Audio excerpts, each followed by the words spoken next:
It's time to welcome to this programme Jane Badler, who's going to sing for us, and Paul Grabowsky, who has a band, and they're going to do a song called What a Mess I've Made.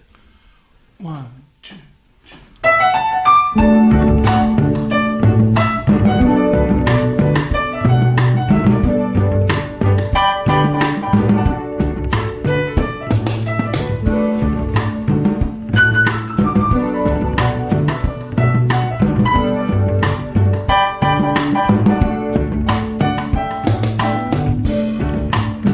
You'll never know, in a room you'll never go, full of all the things I own.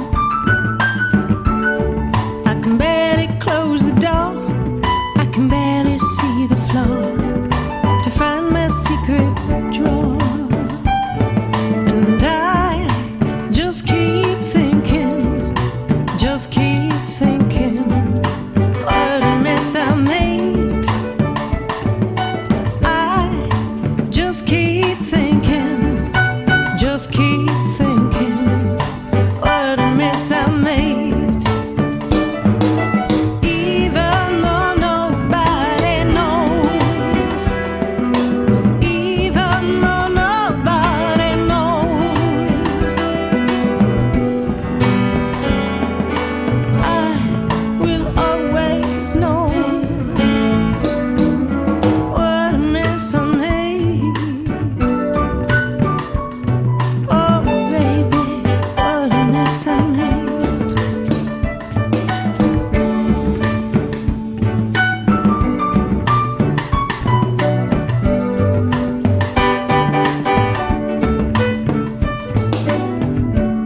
There's a star in the sky that reminds me of a guy who loved me to get high. There's a leaf in the tree that reminds me of me, falling to be free. And I just keep thinking, what a mess I made.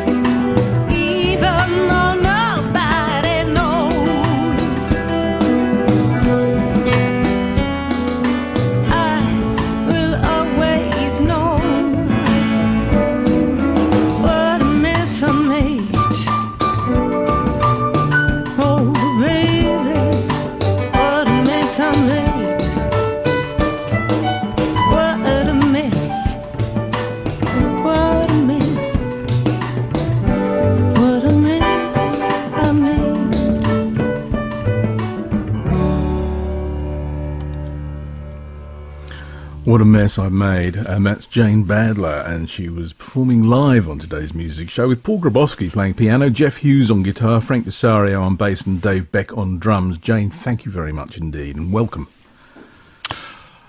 That's Paul, isn't it? That is. I'll answer on Jane's behalf.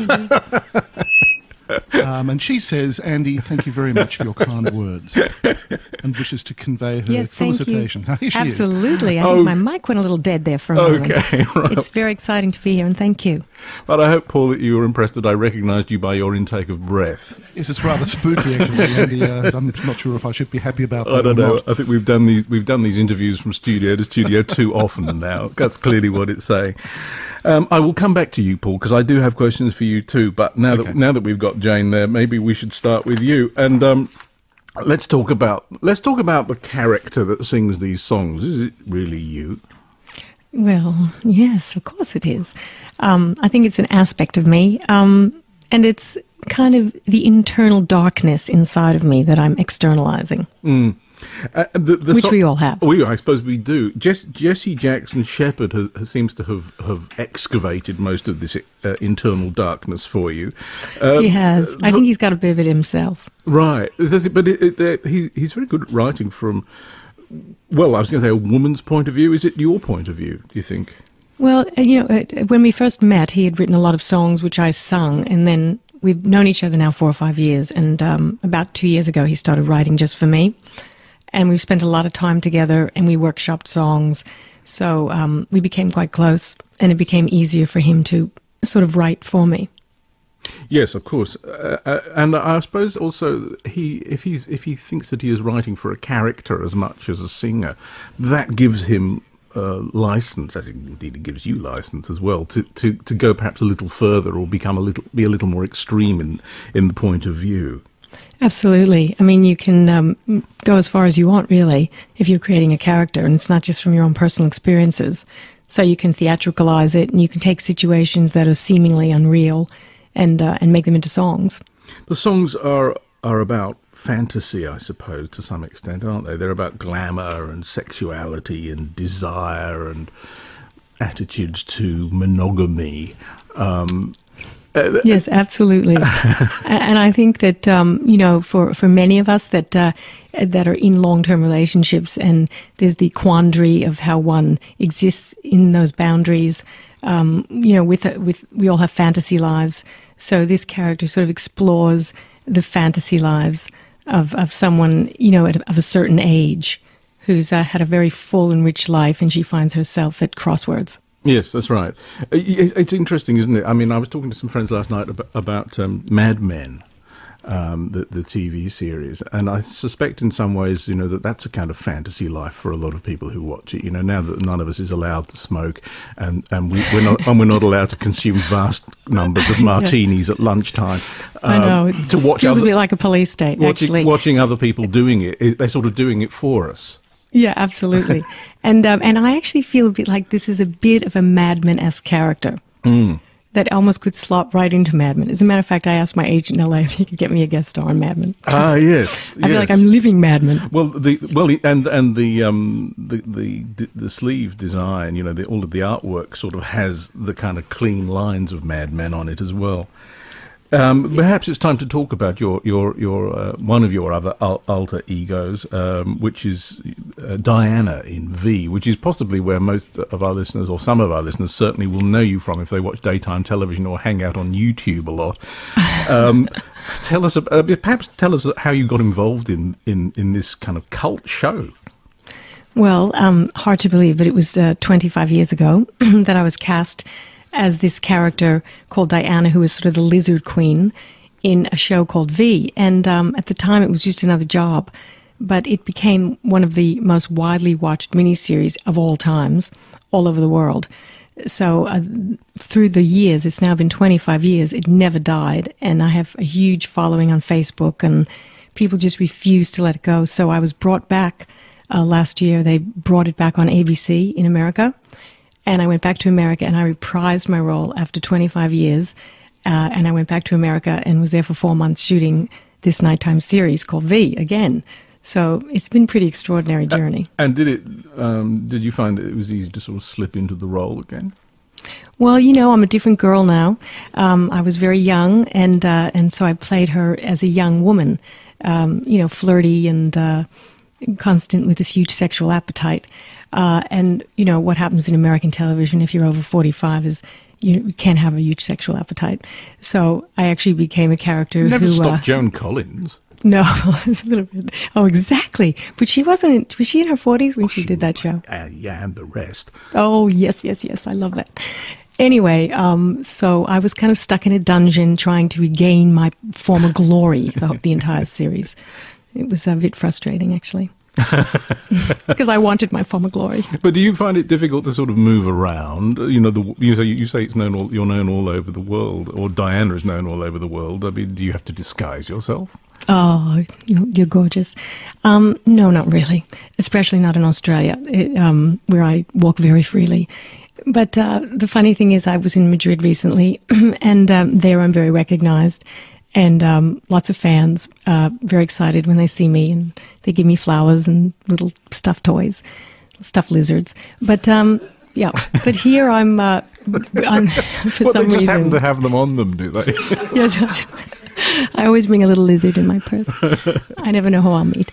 Yeah. Anyway, yeah. What's your inspiration, would you say? I mean, do you have role models that you look to? I mean, presumably not Diana. Yeah, I do. I like to look for people who continue to reinvent themselves and do exciting things at all times in their career. You know, a lot of people just stop, but there's people that keep going. I mean, even someone like William Shatner, as strange as that is, who kind of has moved into hit television series and records with young artists. And whatever you think of him, he's usually successful.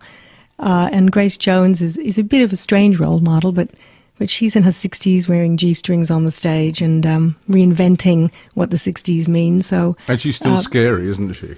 She's great. I love Grace Jones.